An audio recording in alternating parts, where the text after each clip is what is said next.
أعزائي المستمعين، أهلا بكم وبداية هذه الفترة المفتوحة، وضيفنا الكريم الدكتور مجدي حسن علام، وأيضا الشاعرة الأستاذة هناء صبري. أهلا وسهلا. أهلا بيك يا دكتور محمد، وأهلا بجميع العاملين في الإذاعة التعليمية ومستمع الإذاعة التعليمية. بدأ عام دراسي جديد، يا رب يكون سعيد على أولادنا وعلى كل مستمعينا، ومكلل بالنجاح والتفوق إن شاء الله. مع بداية العام الدراسي كده، وإحنا يجب علينا إن إحنا نتفائل، وتعودنا من حضرتك يا دكتور مجدي دايما بتدينا بارقة أمل ونظرة تفاؤل لبكرة. مع بداية العام الدراسي تقول لأولادنا الطلبة إيه؟ والله يا دكتور محمد، أنا دايما عندي مبدأ: من جد وجد، ومن زرع حصد، ومدمن الترك على الأبواب لابد أن تفتح له ليرى آماله وقد تحقق. عمر ما النجاح بيجي بالساهل، عمر ما التفوق بيجي بالساهل، لازم فيه جد ومجهود. والنهارده لازم كل أسرة تعي تماما قدرات أطفالها، أولادها، لأن هو من خلال المعرفة بقدرات أولادنا بنقدر نكمل معاهم أعمال الدراسية في خلال هذا العام الدراسي الجديد. العام الدراسي، واحنا طبعا يعني بنبقى بنعود ولادنا حتى على التعاون. بنقول لاولادنا لو انت حتى معاك لانش بوكس وصديق ليك ممكن تتعاون معاه، تتبادل سندوتش، تتبادل كده. بنعلم ولادنا منذ الصغر مبدأ هام قوي يا دكتور مجدي، وهو جبر الخواطر، لانه مهم قوي قوي في حياتنا ان احنا نغرس ده في فكر ولادنا منذ الصغر. جبر الخواطر يا دكتور محمد ما بيكلف شيء، بس بيحلي قلوب ممكن نلاقيها مكسورة.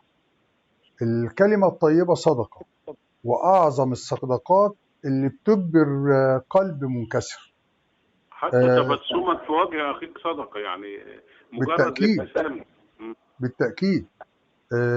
الدين النهاردة بيوصينا بالرفق بالأيتام والسائل وعدم قهرهم. يعني جبر الخواطر من أعظم الأعمال الإنسانية اللي بتوطد المودة بين الناس، وبتجعل الله يجبر بخاطر من يقوم بها في وقت الشدة. ما عبد الله تعالى بشيء أفضل من جبر الخواطر. ومن سيدنا النبي صلى الله عليه وسلم في حديث: من صار بين الناس جابرا للخواطر أدركه الله في جوف المخاطر. ليه جبر الخواطر مهم يا دكتور محمد؟ لأن احنا بنقول ده أفضل عبادة العبد بيتقرب بها إلى ربه، يعني حسب قول الإمام سفيان الثوري. والنهارده جبر الخواطر، لو اجتهدنا في جبر الخواطر ربنا هيبادلنا الجبر في أوقات بنحتاج فيها إلى العون. كسر الخواطر بيعتبر أنا بقول عليه خطأ طبي ما بيصلحوش اعتذار. عشان كده لازم ناخد بالنا من الكلمة اللي بتخرج من اللسان، لأنها قد تكون طلقة في قلب الآخرين. زي ما حضرتك قلنا، الكلمة الطيبة والابتسامة في الوقت المناسب كفيلة بأن هي تعدل المزاج وتقلبه وتوطد المودة بين الناس. الأشخاص اللي بيجبروا خواطر الآخرين يا دكتور محمد في لحظات ضعفهم وكسرهم، دول أكتر الناس صفاء في القلب وأقتلهم رقة في التعامل. ودايما يعني جبر الخاطر ده من الأشياء الجميلة. يعني أنا قريت حتى أن من اسم الله سبحانه وتعالى، من أسماء الله الحسنى الجبار. الجبار احنا كنا فاكرينه اللي هو الشديد القوي سبحانه وتعالى، ولكن قالوا ان الجبار ده اللي هو الجابر للمنكسرين، اللي بيجبر كسرنا، اللي بيجبر خاطرنا.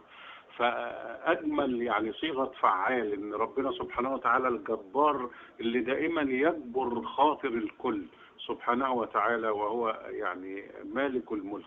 فلما الإنسان يكون جابر للخاطر يمشي مع، يعني زي ما الإمام علي بيقول: سمعت رسول الله صلى الله عليه وسلم يقول: لأن أمشي مع أخي في حاجته سواء قضيت أو لم تقضى أفضل لي من اعتكافي في هذا المسجد 40.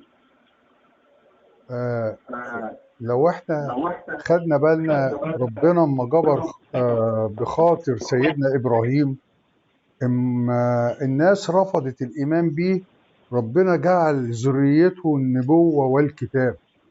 اما جبر بخاطر سيدنا يوسف عندما ألقي في البئر ثم بيع وشرد، جبر الله بخاطره وجعله عزيز مصر.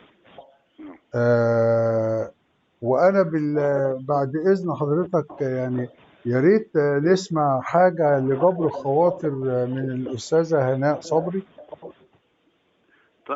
طبعا نرحب الأول بضيفتنا الكريمة الأستاذة هناء صبري الشاعرة الجميلة. أهلا وسهلا بحضرتك. أهلا وسهلا بحضرتك، نور الدنيا، مساء الخير عليكم جميعا. أهلا بيك. وطبعا يعني الدكتور مجدي اتكلم عن جبر الخواطر وإحنا بنكلم مستمعينا. هل حضرتك كتبت شعر أو أي شيء عن هذا الموضوع؟ والله أنا كتبت حاجة بسيطة كده، بس بما إننا بنتكلم عن جبر الخواطر، أنا أكتر حاجة بحبها بصراحة جبر الخواطر، لأن من أسمى وأجمل الصفات اللي موجودة في الحياة. أنا من رأيي إن جبر الخاطر ده مش أي حد يقدر يعمله، لأنه فن هو عطاء وإيثار يعني. الابتسامة نفسها فن. فمش أي حد يقدر على فكرة يجبر بخاطر حد. هنسمع إيه من حضرتك عن جبر الخاطر؟ هقول: في قلوب بتتكسر من غير صوت، وفي عيون بتخبي دموعها وبتختار السكوت عشان تفضل قوية قدام الناس حتى لو فيها موت. وساعات كلمة حنينة بتسند جبل وجع من غير أي شروط، وابتسامة صافية بترد الروح وتنسيك كل الضغوط. جبر الخواطر نعمة وسر من أسرار الرحمة في الحياة، هو البلسم اللي بيطيب قلب موجوع وبيزرع فيه النجاة. اللي يعرف يجبر غيره ربنا بيجبره بألف عطاء، ويفتح له أبواب سما واسعة مليانة بالصفاء. ده جبر الخاطر قوة مش عند أي حد موجود، ده فعل بسيط لكن معناه عند ربنا محمود. يكفي إنك تزرع في قلب حد أمل مفقود، فتلاقي جبر ربنا ليك في كل طريق مسدود. اللي يواسي مهموم ويطبطب عليه وقت البلاء بيلاقي في ميزانه نور ورحمة يوم اللقاء. دي كلمات بسيطة عن جبر الخواطر، وأنا بعشق أصلا جبر الخواطر في حياتنا كلها. يعني بالتأكيد شعر جميل وكلمات معبرة وجميلة من شاعرة رقيقة الأستاذة هناء صبري. لو اتكلمنا بقى عن جبر الخواطر وفي حياتنا يا أستاذة هناء تقولي إيه؟ والله جبر الخواطر في حياتنا من أعظم الفضائل اللي بيتمناها القلب وبيفرح بيها الروح. إحنا حياتنا كلها أصلا من غير جبر الخواطر ملهاش لازمة. يعني هي مش كلمة، مش مجرد كلمة بتتقال بس، ولا أي حاجة، ولا تصرف عابر حتى بيتعمل، لا، دي عبادة خفية. مش لازم تجبر الخاطر قدام الناس كده ويكون فيها رياء أنا بعمل كذا كذا، لا، دي عبادة خفية. اللي يفهمها صح هيقدر يعيش ويتعايش معاها. دي صدقة جارية من نوع مختلف، بتدخل على القلوب بالرحمة، على النفوس بتدخلها بالأمل والسكينة. أنا زي ما قلت لك جبر الخواطر فن، ومش أي حد يقدر يمتلك الفن ده. بالتأكيد أي إنسان فينا مهما كان قوته ومهما كان سنه بتجيله لحظات ضعف في حياته، محتاج حد يطبطب عليه، محتاج حد يحتويه، محتاج حد يجبر بخاطره. دي بتبقى يعني مواقف ما بتتنسيش في حياتنا يا أستاذة هناء. أكيد. المواقف دي كلها عدت علينا على فكرة يعني. جبر الخاطر ساعات الإنسان مش يعني بيستنى، مش بس يعني أصل جبر الخاطر دوت مش بيكلفك أي حاجة. أنا ساعات ببقى منتظرة ابتسامة حلوة أو كلمة حلوة، دي فيها جبر الخاطر. يعني كلمة معلش دي جبر الخاطر، معلش أنا جنبك، أنا حاسس بيك، ده جبر خاطر. ابتسامة صافية بتغير حياة إنسان بالكامل على فكرة. فاحنا كلنا بنتعرض على فكره لضغوط كتيره في الحياه، بنحتاج لكلمه معلش. شوف ابسط كلمه اهي، معلش انا جنبك او انا حاسس بيك، دي جبر خاطر. في وقت ما حدش يقدر يكون معاك فيه، ما حدش يحس بيك الا الانسان ده. الانسان اللي بيطبطب عليك وقت ضغوطك ومشاكلك ما بينساش ابدا، عمرك ما تنساه ابدا. الانسان اللي وقت يعني الضعف او الشده بيقول لك انا هاخد بايدك، خد بايدي، فهو بياخد بايدك. طبعا طبعا. ومفيش افضل من ربنا سبحانه وتعالى ان هو ياخد. ونعم بالله طبعا. ونعم بالله. هنلتقي مع حضرتك وضيفنا الكريم الدكتور مجدي بعد الفاصل، خليكم معنا.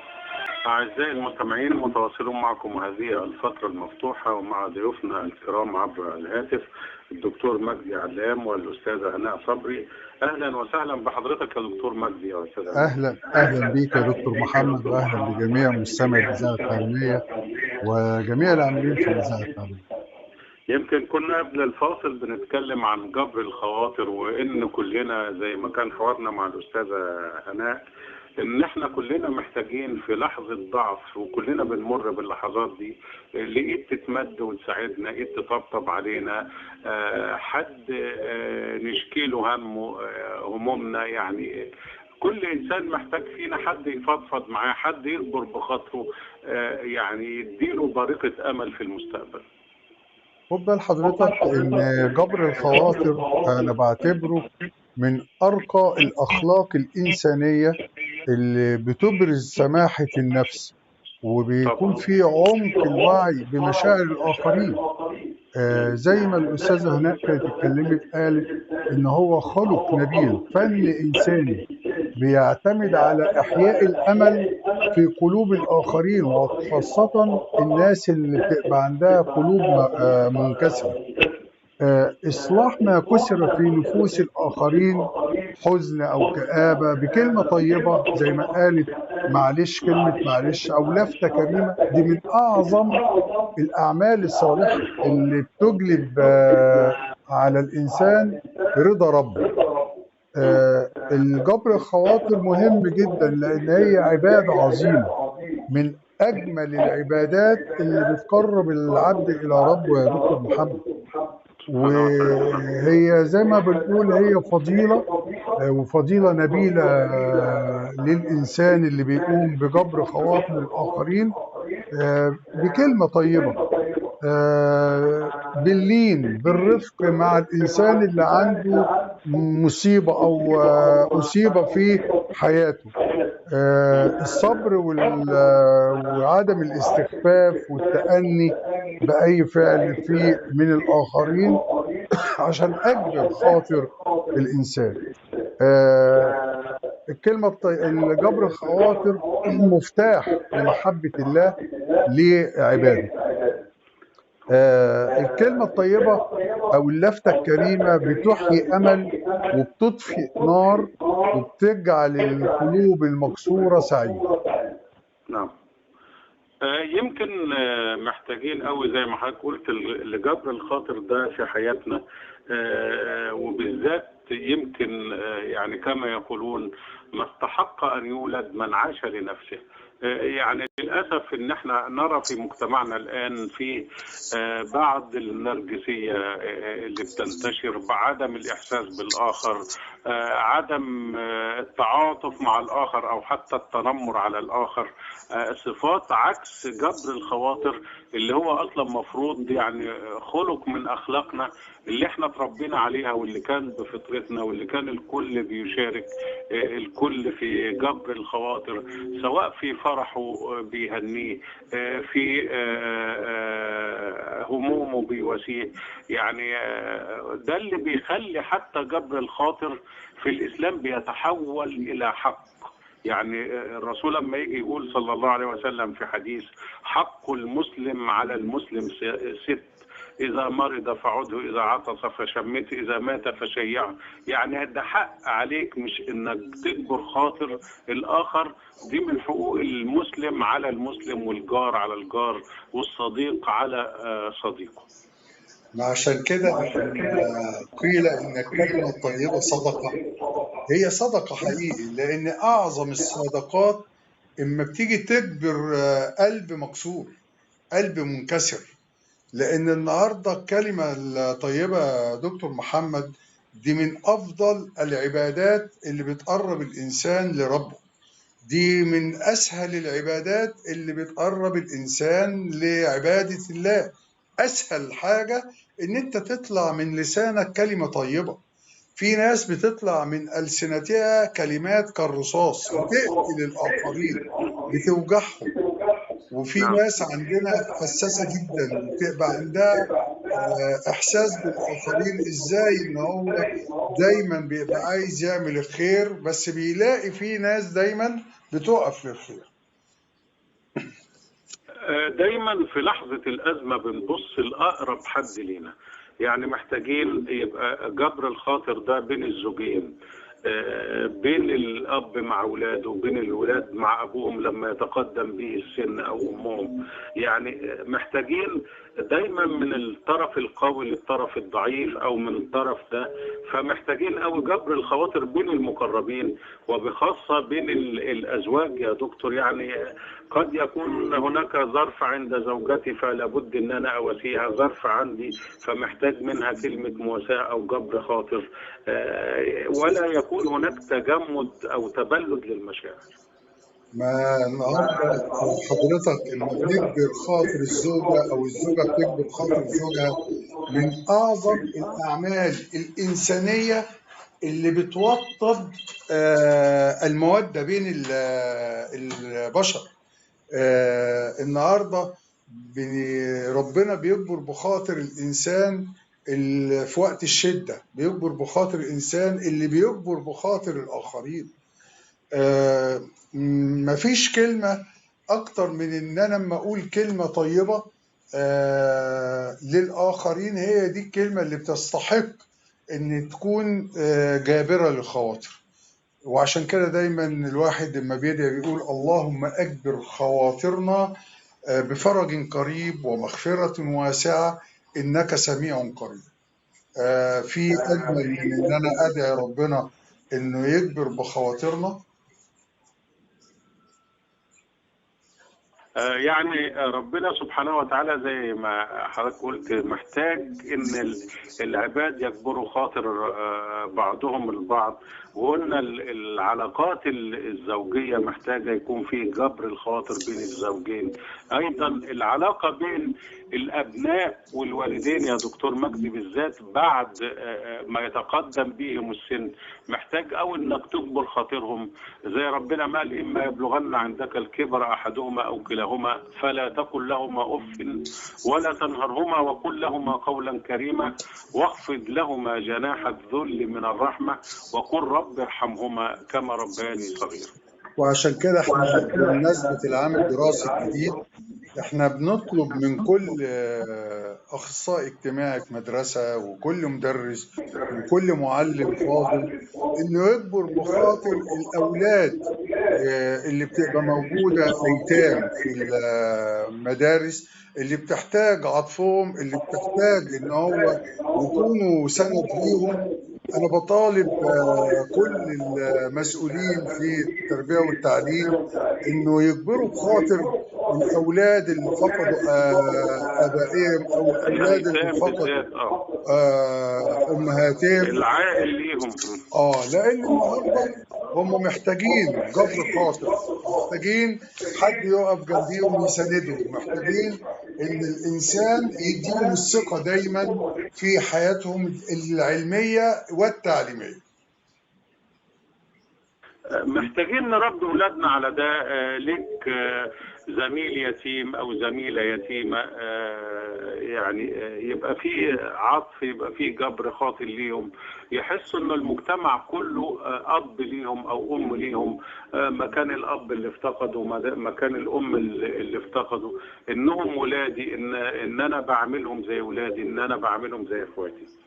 والله يا دكتور محمد، يمكن قبل ما نخرج على الفقرة المفتوحة مع حضرتك كنت بكلم الأستاذة هناء عن أعمال الخير اللي بيقدمها الناس لأولادنا أو أطفالنا اللي في بعض دور ملاجئ الأيتام، وقد إيه الناس الخيرة كتير، وقد إيه الناس اللي بتعطف على الناس اللي محتاجة كتير. وكانت بتقول لي إن هي بتشارك ناس كتير في هذه المواضيع، وقد إيه إن هي كانت بتشجع الآخرين في جبر خواطر أو خاطر الأيتام، وخاصة اللي عندهم إعاقات ذهنية.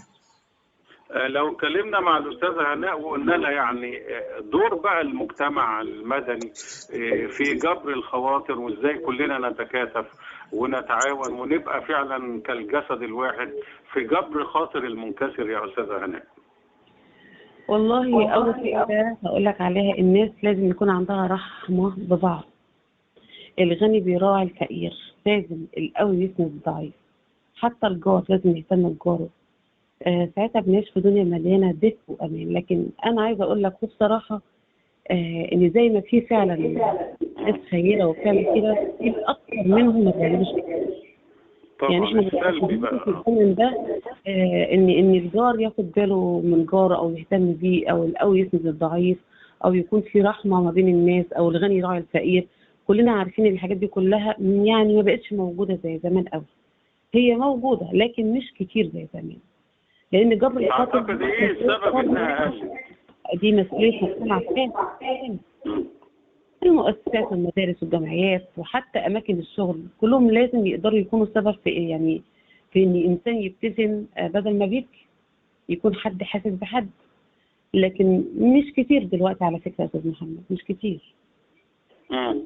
ايه السبب؟ يعني احنا كان مجتمع بنتميز بالشهامة، بالود، بالألفة، بالتبادل المشاعر الكويسة، ان احنا بنجبر خاطر بعض في الأعياد، في المناسبات المختلفة، بنشارك بعض، بنجبر خاطر بعض. بتبص تلاقي يعني الحاجات دي بتقل في المجتمع. هل أصبحنا مجتمع مادي إلى هذه الدرجة يا أستاذة هناء؟ بص هقول لك السبب. أول حاجة الناس بقت عايشة في دوامة شغل وهموم فوق ما تتخيل، مشغولين بالمسؤوليات، ما بقاش في وقت ولا طاقة إن هم يعبروا عن مشاعرهم زي ما كانوا زمان لإنسان محتاج أو حاجة. أو ممكن برضه خد بالك إن في ناس كتيرة قوي بيبقى عندها خوف من الاستغلال أو الخذلان، إنك تقف جنب حد بقى ضعيف يقعد يفكر إن هو هقف جنبه وهو ما يستحقش، لكن غلط. أنت بتساعد وتدي بإيدك، انت بتساعد لكن ممكن الانسان ده يكون محتاج او لا. في ناس كتيره قوي بتخاف من حته الاستغلال. في ناس كتيره قوي من ضغوط الحياه بتنسى ان هي تفكر في غيرها او تساعد غيرها بس. لكن موجود والله. يا رب دايما، واحنا يعني الاصل الكويس، ونتمنى التعاون ده يكون في مجتمعنا ويكون بيننا. ويمكن يا دكتور مجدي يعني اتربينا على ان احنا في المجتمع كلنا بنبقى ايد واحده، الجار مع جاره، والاهل الحته واهل القريه واهل الحي في المدينه. الحاجات اللي كانت في الاحياء الشعبيه الجميله، الحاجات اللي كانت في الريف المصري، ان في جبر خاطر، اللي عنده اي حاجه بتبص تلاقي الدنيا كلها مشاركاه، سواء اهل الحي سواء اهل القريه، بتبص تلاقي بيخففوا عنه الالم، بيجبروا خاطره. يعني نتمنى ان تعود هذه القيم، واللي ربما احنا عشنا قدر كبير منها، وكانت كانها فرض الكل بيعملها والكل بيتربى عليها بتلقائيه. نتمنى الايام دي كلها.